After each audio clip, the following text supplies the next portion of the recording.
Welcome to New Orleans. The year was 1904. The streets of Treme alive with music, alive with shadow. And yet, something else lingered, unseen, waiting, beneath the flicker of gas lamps, beneath the moss-draped oaks of St. Louis Cemetery No. 1. Whispers traveled through the humid night air, whispers that spoke of spirits who would not rest, spirits who had been wronged, and whose vengeance had only just begun.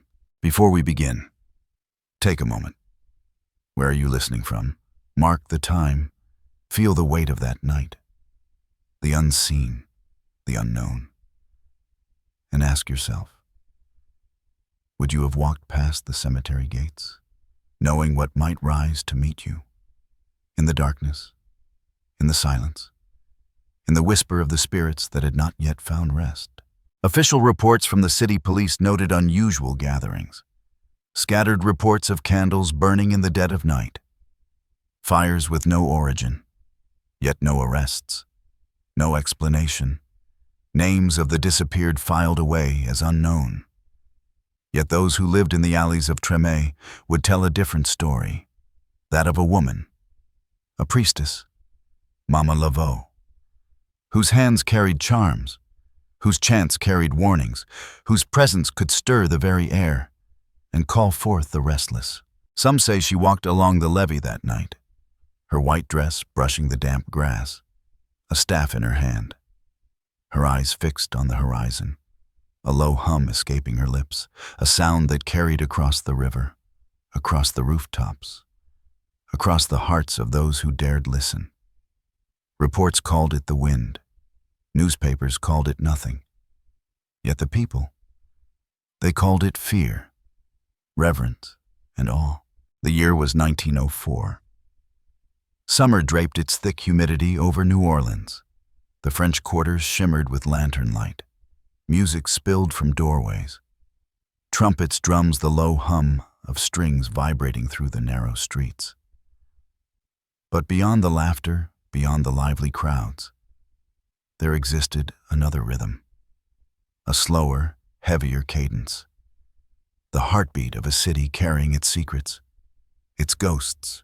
Treme, the neighborhood where the Creole and African-American communities intertwined, where narrow alleys wound like veins through dense brickwork, the scent of roasting coffee beans mingling with the earthy aroma of the Mississippi mud, the air thick with humidity and whispers. Mama Laveau's home sat at the edge of the neighborhood, a modest brick building, its windows darkened, its walls lined with herbs, bones, and jars containing water from distant rivers. These objects, they said, were more than ritual. They were a language, a warning, a call to the spirits. Documents from the city archives reveal the layout of the streets at the time. Narrow cobblestone pathways, gas lamps flickering intermittently, city maps marked locations of churches, markets, and cemeteries. St. Louis Cemetery, No. 1, lay just beyond the market district. Mausoleums stacked like stone towers, moss hanging like veils from statues and gates. Police patrol logs from that summer note unusual disturbances. Candles burning where none should have been. Shadows that seemed to move independently. Yet official reports dismissed these as misperceptions, the wind, or tricks of the eyes. And yet the oral narratives tell a different tale. Residents whispered about nights when drums echoed without a hand to strike them, when smoke rose from graves freshly disturbed, when the water of the Mississippi reflected not the stars but faces, faces with hollow eyes staring back. Dream journals, collected years later by WPA writers, describe visions of fire creeping through the alleys, of spirits standing sentinel over the streets, of women in white calling names, names that matched records of missing persons. The line between fact and folklore blurred, yet each reinforced the other, an unbroken thread of warning, a city aware and yet powerless. The marketplace at dawn was alive with another kind of ritual. vendors arranging produce, the smell of sugarcane roasting on open flames, children playing between the legs of adults, musicians tuning instruments for the day's performance. Yet in the alleyways, near the riverbank, something lingered, a presence that did not belong to the living. The priestess walked these paths, her movements deliberate, her chants low, barely audible over the hum of commerce. The city seemed to recognize her. Pause, even the wind bending differently around her figure. Historical records from the Freedmen's Bureau indicate the demographics of Treme, families who had survived the Reconstruction era, descendants of freedmen and Creoles, each household carrying the memory of oppression, each street corner holding stories of escape, rebellion, and sorrow. Census data shows a population that is both vibrant and cautious, weaving daily life around an ever-present consciousness of danger. The law official, indifferent. The people, protective of secrets passed down in whispers. Folklore fills in the spaces between the recorded facts. One account speaks of a night when a merchant vanished. Crates left stacked untouched, yet the man gone. Another tells of a drumbeat that came from the bayou, heard even in the heart of the city.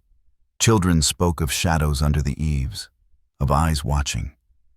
And if one listened closely, the rhythm of the unseen could be heard in the murmur of the river, the tapping of lanterns on cobblestone, the rustle of Spanish moss in the oaks.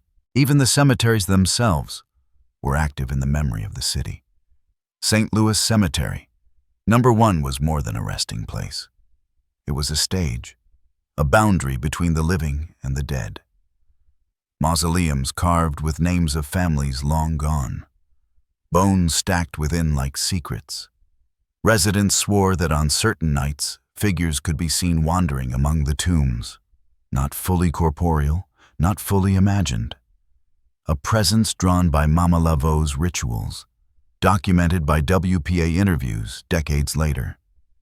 Citizens recalling memories of candles flickering on tombstones, shadows lengthening unnaturally. A silent march through the mist. The river itself played a role. The Mississippi carrying vessels commerce and rumors alike. Logs note that small boats moved at odd hours, reports of voices across the water, singing, calling names. Officials wrote these as figments of imagination. Yet the people, they knew.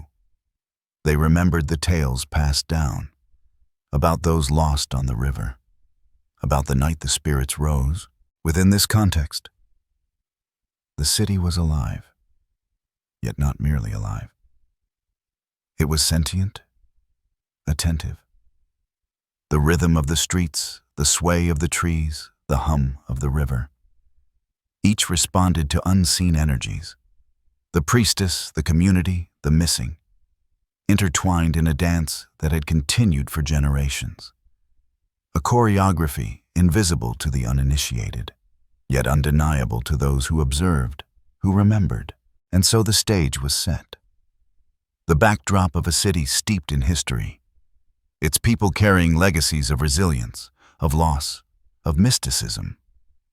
New Orleans, 1904, a place where fact layer and folklore layer collided, where archives and whispers coexisted, where a single night could ripple through memory and document alike, the air heavy with anticipation, as though the city itself held its breath, waiting for the events to unfold, for the spirits to rise. The night deepened over New Orleans, the gas lamps flickering along the narrow streets of Treme, shadows stretching long and thin across cobblestones, a warm damp breeze carrying the scent of the river, of rotting sugarcane, of incense burned in secret rituals. Police logs from the summer of 1904 record little. Just a few mentions of disturbances, of unexplained fires along the riverbank, candles burning in alleyways where no household claimed them. The official reports noted nothing more, nothing alarming. Yet the city remembered differently. Local newspapers, sparse and cautious, printed only what could be verified. Mentions of missing persons with the phrase "fate unknown" attached in it.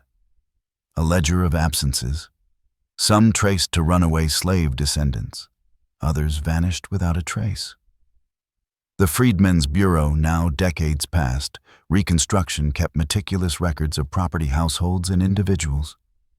Yet even their reports could not capture the whispers, the stories carried in the air, the knowledge of those who walked the alleys and riverbanks at night. And then there was Mama Laveau, her figure always just at the edge of perception. Some saw her walking with a bundle of herbs, a staff carved with sigils and bones, her white dress catching the moonlight, her chants low, almost inaudible. Yet the people swore that the river seemed to respond. Ripples forming without wind, fog rising in unnatural currents, shadows bending toward her. Reports of sightings documented by WPA interviewers decades later recall neighbors hearing strange humming, drums in the distance, voices reciting names that matched those missing, each echoing in the minds of the living. One such account tells of Jean-Baptiste, a young vendor along the river, known to carry his father's ledger and speak with a careful tongue. One night he vanished, his cart left unattended, crates stacked neatly, no signs of struggle.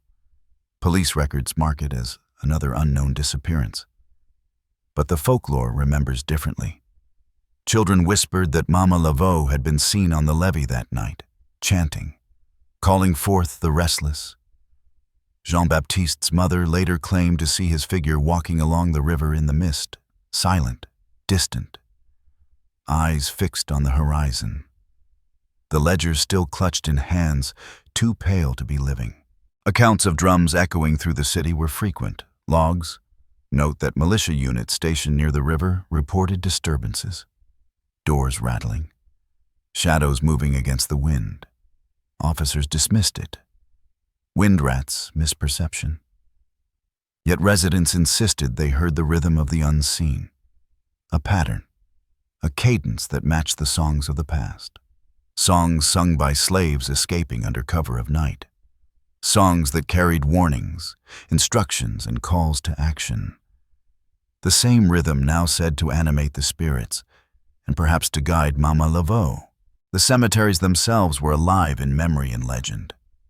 St. Louis Cemetery No. 1, mausoleums stacked like stone towers. Inscriptions faded by decades of humidity. Moss draping the tombs like curtains. People swore on certain nights they saw figures moving between the crypts, not fully human, not fully imagined. Shadows walking with purpose, some with lanterns, some with chants on their lips. These reports are scattered across diaries, some collected in WPA narratives. Eyewitness accounts speak of ghostly processions, and yet historians struggle to reconcile these tales with the official record. Dreams played a role too. Residents described visions in which the river appeared black as pitch, bodies floating where none should have been, chants in the wind, calling names, the smell of burning sugar cane, shadows stretching to impossible lengths, a sensation of weight, pressure on the chest as though unseen hands pressed down. These dream narratives were collected in journals passed down through families, a living memory intertwined with history, each account reinforcing the presence of something greater, something not fully explainable. The marketplace and street corners of Tremé during the day carried a different rhythm. Sunlight cutting through the alleys, the smell of coffee and pastries, vendors shouting prices, children playing, musicians tuning instruments. Yet those same streets at night told a different story. Shadows elongating, whispers floating over the cobblestones, figures appearing at windows, disappearing before one could blink.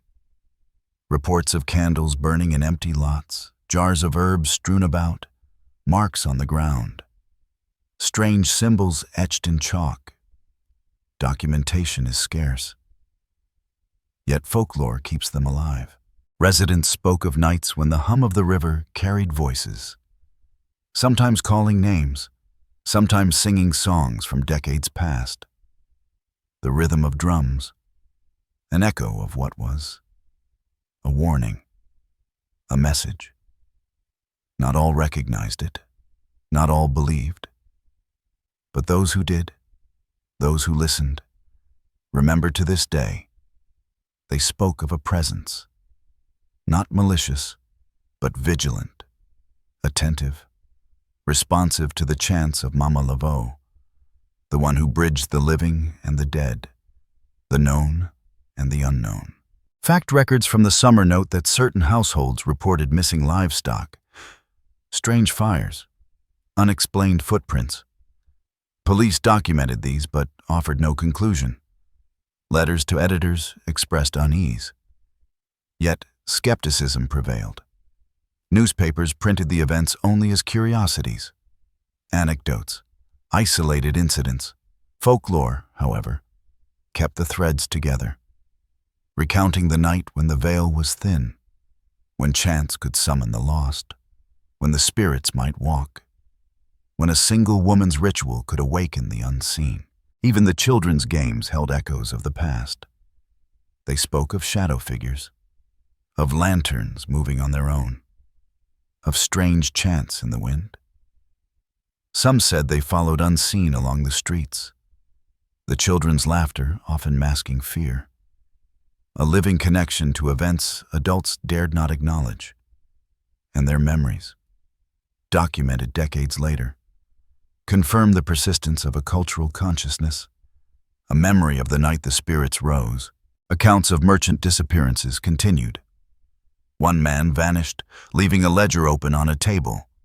Another left his stall arranged perfectly, his wares untouched. Yet he was gone. Folklore filled in the gaps, describing Mama Laveau standing over the riverbank, calling names, the lost walking silently toward her presence, moving as if guided. The city's memory preserving what official reports ignored. A symphony of fact and folklore, intertwined, inseparable, haunting. As the night deepened, and the river reflected moonlight over broken timbers and empty piers, shadows lengthened. The cadence of drums and chants merged. Wind carried voices through alleys, across markets, into the homes of those still awake, young and old alike. Records show no disturbance, no official acknowledgement. Yet the oral accounts, the whispers, the dreams, the memories, all attest that something moved through the city, guided by Mama Laveau, a presence that cannot be quantified, yet cannot be denied. The combination of fact layer and folklore layer is essential. Official documents mark names, dates, disappearances, patterns, anomalies, nothing. The folklore layer gives context, gives emotion, gives life to what would otherwise be dry statistics. The people themselves become vessels for history, for memory, for warning. And the streets of Treme, the river, the cemetery, all become part of a living narrative, a chorus of voices, some speaking through documentation, others through song, through shadow, through ritual. And so as the first watches of the night passed, the city itself held its breath. The river quiet, the streets deserted. A single figure moving along the levee, white dress catching moonlight, chants low on her lips, herbs and charms in her hands. History records nothing. Folklore remembers everything. Names recorded as unknown. Spirits walking in formation. Drums echoing without human hands. A convergence of fact and legend. The first ripple. The beginning of the night when the spirits rose. Night had fully descended over Treme. The streets now empty of the day's laughter and commerce. Lanterns swinging in the humid breeze, casting long distorted shadows over the cobblestone.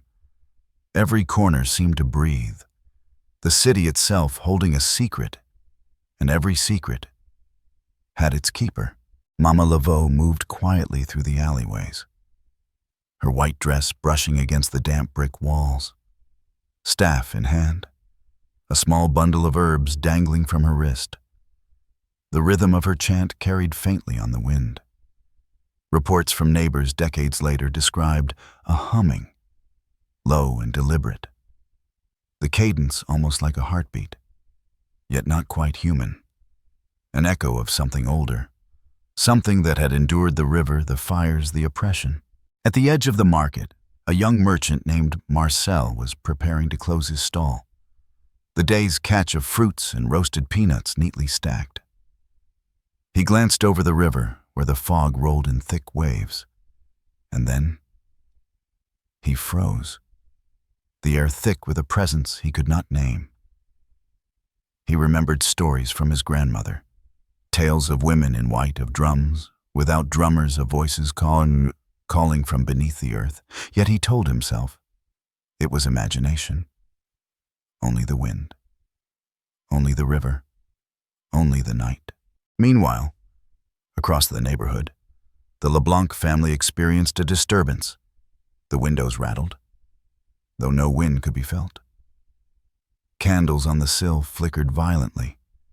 A shadow appeared at the edge of the room, tall, leaning, chanting low under her breath. The children clutched each other afraid. The father, a man of reason, looked to the doorway, yet found nothing. The official log later would record nothing, but their oral account, collected by WPA interviewers decades later, spoke of a figure whose eyes glowed faintly in the candlelight, whose voice could bend the air itself, and whose presence was both protective and demanding. Further down the river, a small boat drifted. Logs record no owner, yet lights flickered aboard. Whispers were heard. Names called into the darkness. Residents along the shore recalled waking to the sound of drums, tapping on unseen surfaces, rhythm echoing through the mist. It is the spirits, some whispered. It is Mama Laveau, others said. Police dismissed it. Newspapers omitted it. Yet the people, they knew. They watched. They listened. And they recorded in memory what could not be captured in ink. One of the most striking incidents occurred near a storage warehouse. Crates left stacked, doors locked. Yet, when morning came, the crates were toppled, the ledger of goods missing. No evidence of theft. Neighbors spoke of seeing a figure moving between the shadows. Her dress white, hands raised in ritual, chanting names. The names matched records of the disappeared. The fact layer shows nothing, yet the folklore layer preserves every detail, every hum, every movement. Children's memories often carried the most vivid impressions. One boy recalled seeing lanterns floating down an alley, though no person carried them. The lights bobbed in the fog, moving toward the river, a melody accompanying them, soft chants, hauntingly familiar, echoing songs of slaves long gone. The boy's diary, preserved decades later, notes his fear, yet also a strange reverence, a recognition that something beyond the living had walked the streets that night. Meanwhile, the drumbeats reported across Treme continued. In some cases, officers on patrol wrote of phantom rhythms, doors rattling, windows quivering, shadows moving against the wind. Yet official reports marked nothing unusual, just wind, fatigue, imagination. Yet in oral accounts, the rhythm was alive, a sequence, a message, perhaps a warning, perhaps a call. The cadence aligning with chants heard near St. Louis Cemetery No. 1, the very cemetery that had long been associated with restless spirits. The river played its role. Logs show small boats moving at odd hours, lights appearing and disappearing, voices floating across the water, calling names, singing songs from decades past. One account tells of a fisherman, awake in his boat, feeling an unseen presence beside him, a cold hand brushing against his shoulder, a whisper in his ear. And when he turned, nothing, only mist, only moonlight on the river. Yet he remembered, and he recounted it, blending fact and folklore into a living narrative. The air itself seemed to pulse with anticipation, the neighborhood holding its breath. Even those unaware of the priestess's movements felt the weight.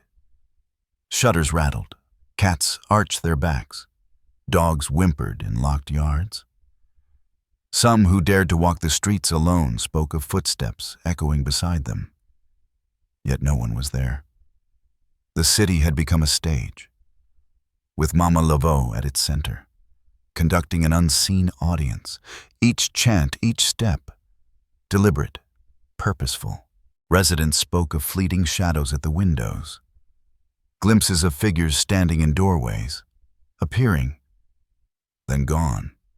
Reports to local authorities went unrecorded or were dismissed as illusions.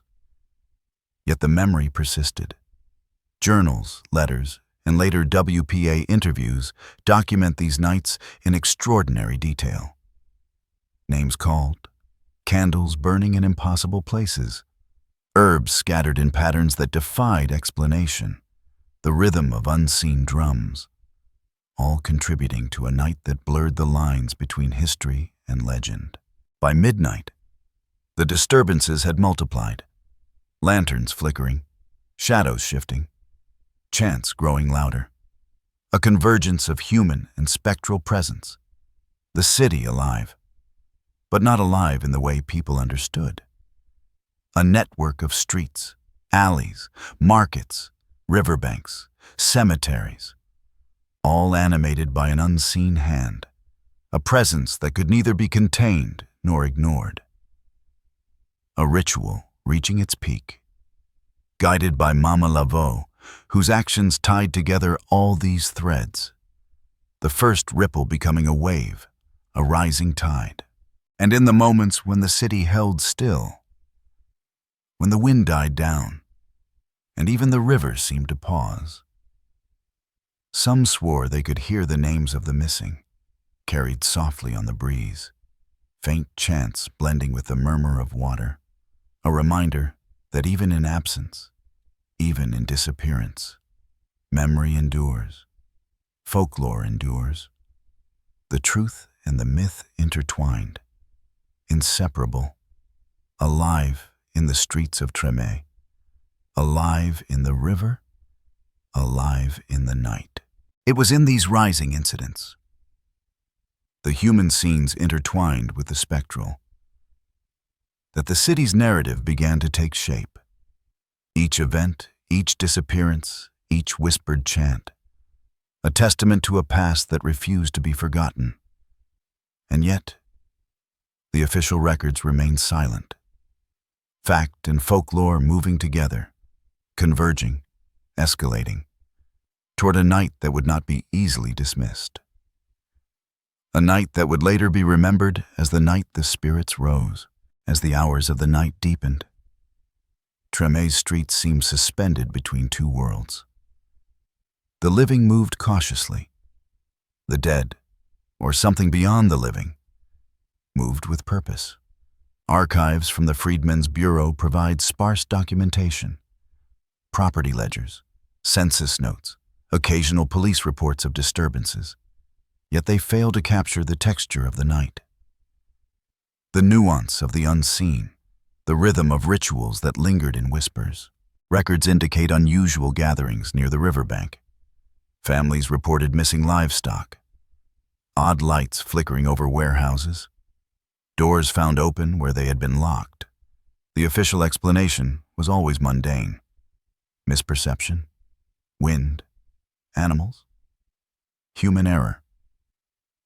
Yet the oral histories tell a different story, that of Mama Laveau, standing among the shadows, her chant low, her staff etched with sigils, her herbs scattered in precise patterns on the riverbank, summoning, calling, guiding. Dream narratives collected decades later reveal the lingering fear and awe. One resident recalled seeing a procession of figures in white, their feet not touching the cobblestones, floating along the alleys, drums echoing without a source, voices reciting names of the disappeared.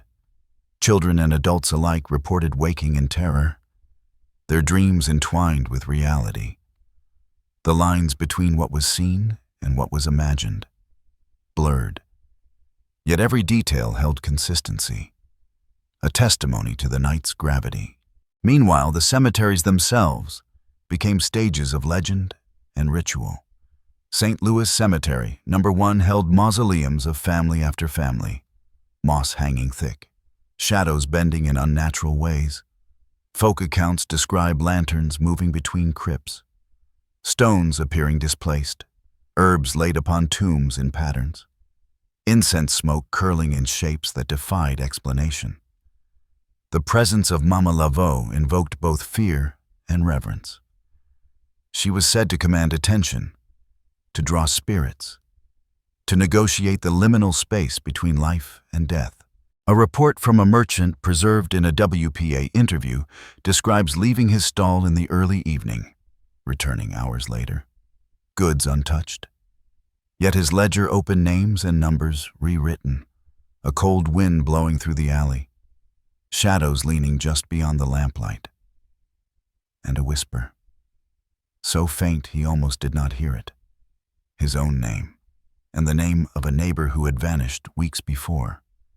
These are the moments where fact and folklore intersect, where the ledger, the report, and the witness memory converge, forming a living, breathing narrative. The river continued its role, the Mississippi wide and dark under the moon, reflecting not the stars, but faces, shadows, floating forms. Eyewitnesses recall seeing figures standing along the banks, chanting low, floating lights dancing on the water, voices carrying across the surface, a rhythm that seemed both ancient and immediate. Logs from boat operators note unusual movement, small crafts drifting without crew, lanterns appearing and disappearing. Official records shrug, but oral accounts preserve every tremor, every ripple, every chant. Residents also reported that the city itself seemed to respond. Shutters rattled, cats arched their backs, dogs whimpered. Trees swayed against the wind, yet the wind did not move. The alleyways echoed with footfalls, steps that were heard but not seen, a presence moving deliberately. Some swore it was Mama Laveau, some believed it was the spirits she commanded, others simply the night itself, alive and aware. Folklore accounts describe rituals carried out at the river's edge. Offerings of candles, herbs, and small charms, arranged in deliberate patterns, some shapes geometric, others abstract, meant to call forth spirits, to guide them, to protect them. Reports of lights rising and swirling, sounds of drums, chants mingling with the river's lapping, a symphony of the unseen. Children dreaming of figures walking through their rooms, carrying messages, warnings, omens. The legend grows in these moments. Fact layer 2. However, anchors these tales. Municipal records of missing persons, census entries noting absences, police logs documenting unexplained disturbances, newspapers cautiously noting lanterns and drums, trade ledgers showing irregularities in stock. All of these pieces hint. They do not explain. They leave gaps. Gaps filled by the stories passed from parent to child, from neighbor to neighbor. The folklore becomes a necessary bridge, giving texture, depth, and meaning to the skeletal remains of official records. In one particularly chilling account, a family awoke to find the scent of burning herbs throughout their home. Jars overturned. Furniture shifted slightly. A low chant echoing from the alley. When they looked outside, no one was there. Yet the sounds persisted. Faint, distant, growing, fading. Logs from the police station do not record this. Newspapers do not mention it. But the family's recollection, written decades later, survives. Blending fear, reverence, and wonder. A moment preserved between fact and myth. The convergence of fact layer and folklore layer in this part of the night reveals a city suspended in history and memory, in presence and absence. The people moving cautiously, the priestess active, the spirits restless. Each incident reinforcing the next, a chain reaction of narrative tension, each disappearance, each chant, each light, a thread weaving the city into a tapestry of mystery. Even ordinary objects become carriers of memory. A fallen lantern, a jar of herbs on a doorstep, footprints that vanish, smoke curling from tombs, each element noted in oral testimony, unrecorded in official logs, each instance creating a rhythm, a pattern, a message, a warning, one that would resonate through the decades. The night's events echoing in future recollections, in diaries, in letters, in interviews, in the songs sung by descendants. By the early hours, the patterns intensify. Shadows moving in concert, drums echoing, chants rising and falling, the river reflecting lights that have no source. Children awake in terror and awe, adults sensing the unseen, records noting absences, ledgers noting anomalies, newspapers noting only fragments, and folklore capturing the richness of the moment, preserving it for those who would listen decades later. And through it all, Mama Laveau remained central, her actions deliberate, her presence commanding, her rituals bridging fact and folklore, history and legend, the known and the unknown, the missing and the present, the chants rising, guiding spirits, calling names, warning the living, anchoring the narrative in human experience, yet reaching beyond, into the liminal, the sacred, the haunted.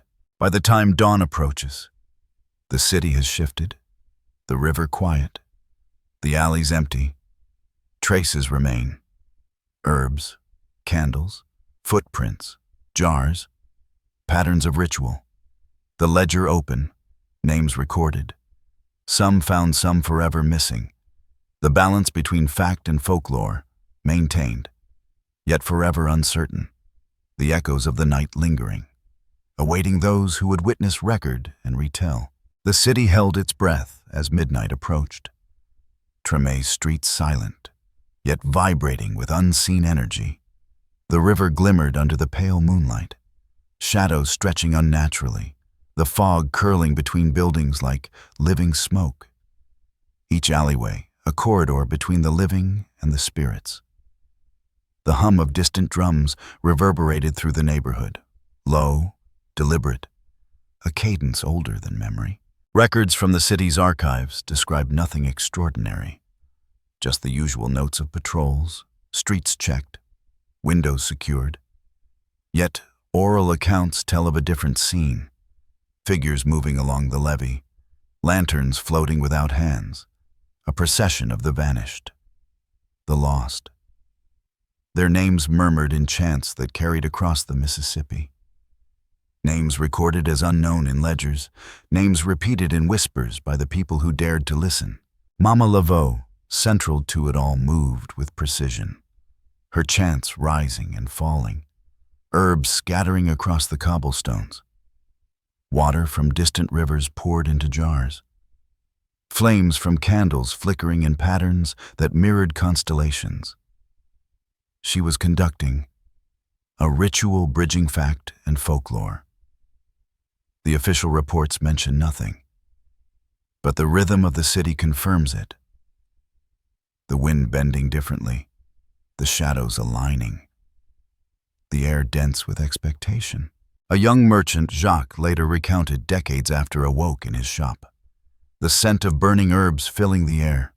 Crates moved. Ledger open. His own name written in ink, not his own. A whisper calling him to the river. His hands trembling. Outside the fog thickened. Lights bobbing on the water. Figures rising from the river banks. Not fully formed, but unmistakably present. A convergence of memory and ritual, fact and legend intertwined. In St. Louis Cemetery No. 1, shadows shifted. Mausoleums loomed like silent sentinels. Inscriptions faded, yet the spirits moved with purpose. Candles burning on tombs, herbs arranged in sigils, chanting rising from the earth. WPA interviews decades later recorded accounts of people seeing ghostly processions, figures walking without feet, moving in unison with the rhythms of the night, some bearing lanterns, some carrying the weight of memory, some carrying vengeance. The river played its part. Logs show small boats moving at odd hours, lights appearing and vanishing, voices echoing across the water, names called into the darkness. One fisherman recalled a figure on the shore, white dress flowing, chants low on her lips, eyes reflecting the moon, a hand raised in ritual, and when he blinked, nothing, only mist, only water. Yet the impression remained, a mark on memory, a testament to the night's power. Children and adults alike reported disturbances, shadows moving in corners, drums echoing without a source, lanterns swinging in patterns that defied logic, whispers of names, warnings, promises, a rhythm that tied together all previous incidents, a convergence of the human and the spectral, the ordinary and the extraordinary, the living and the dead. Across the alleys, residents noticed patterns. Crates moved, herbs scattered, footprints appearing, doors left open.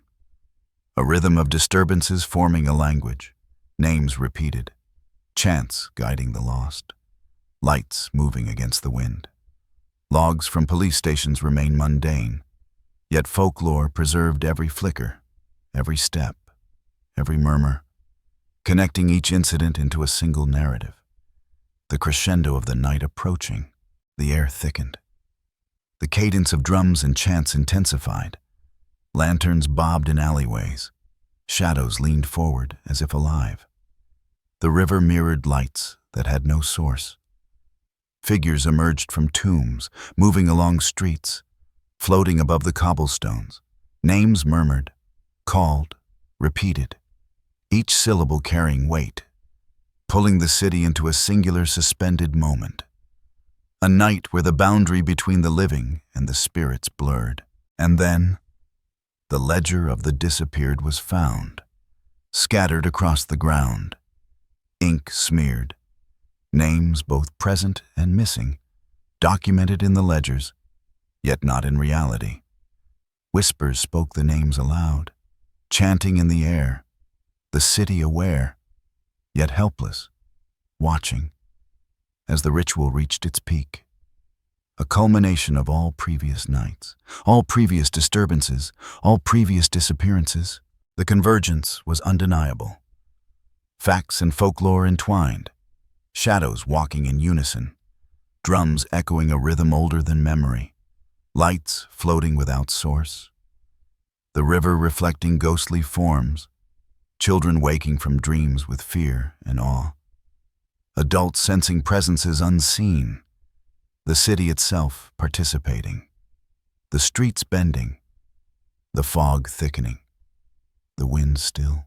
In one witness account, a mother saw her child standing in the doorway, eyes wide, pointing toward the levee.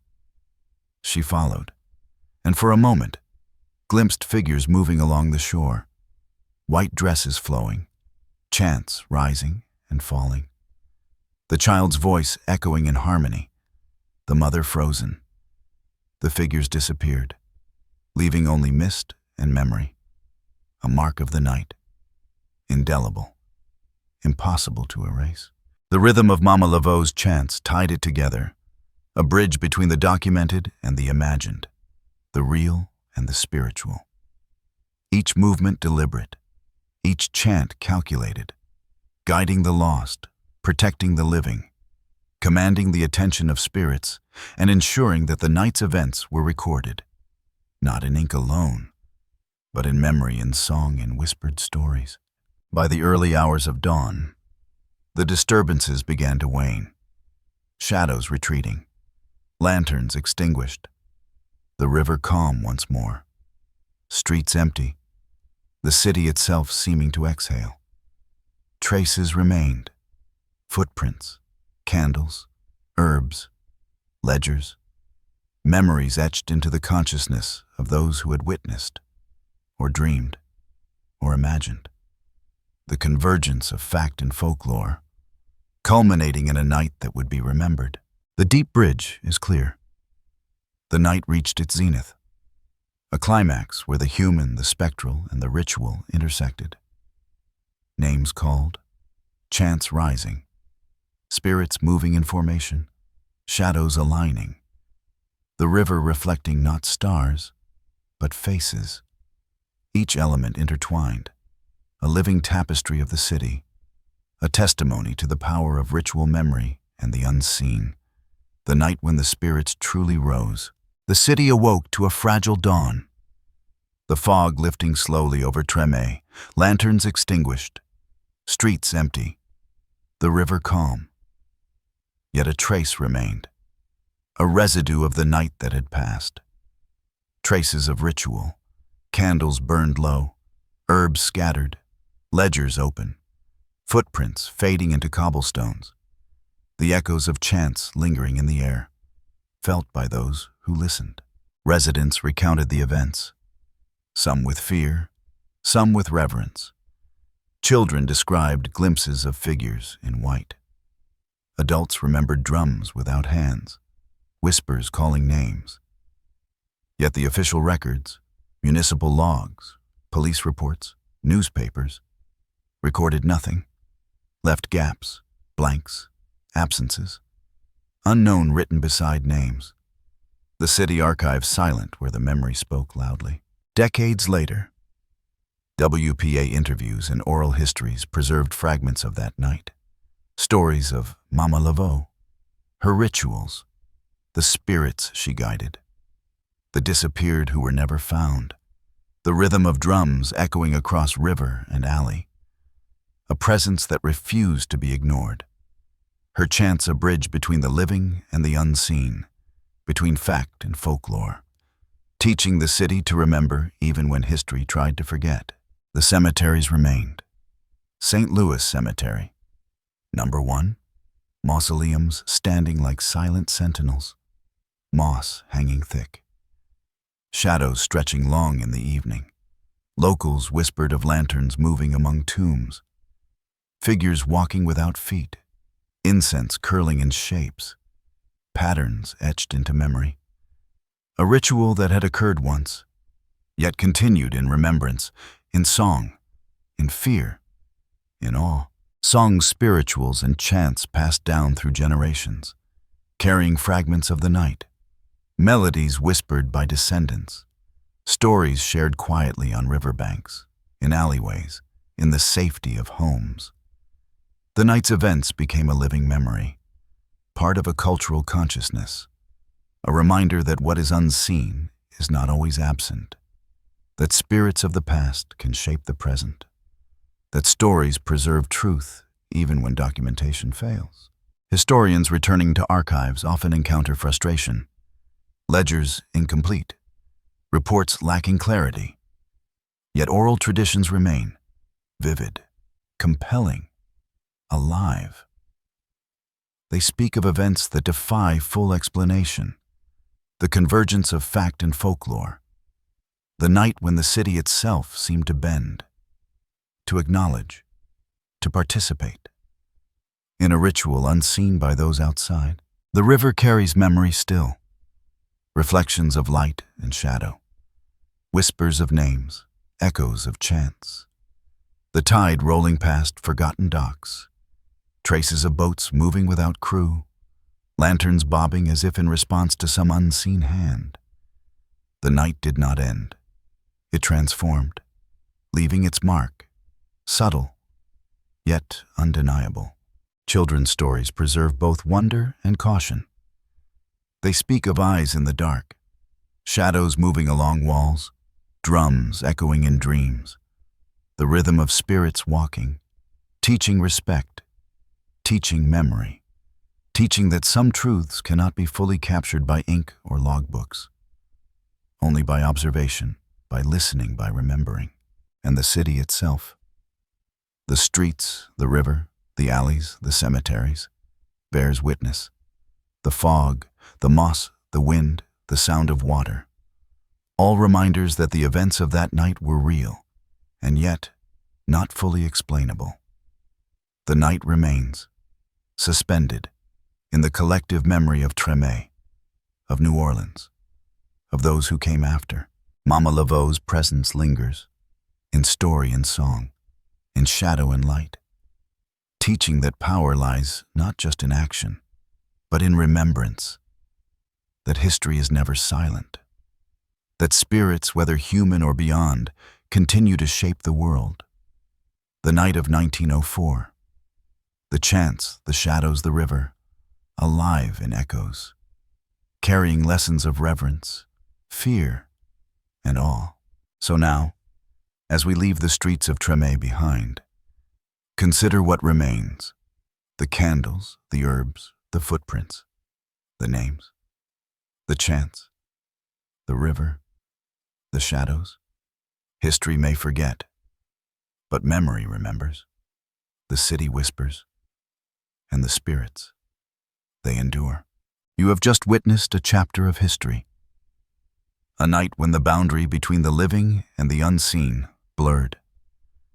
When fact and folklore converged, when a single presence, guided by ritual and song, moved the city and its people into memory, into legend, into story. And though the ledgers may be blank, though archives may remain silent, the echoes persist, in the songs still sung, in whispers passed down, in the fog that drifts along the Mississippi, in the streets that still hold the memory of footsteps. The night did not end. It lives, awaiting ears, hearts, and minds willing to remember. The story is never fully closed. It continues, in song and shadow, in river and street, in the chants that rise once more, in the memory of those who listen, who remember, who bear witness. And so we leave you, with the echoes of a night that refused to be forgotten. A night when the spirits rose and continue to rise,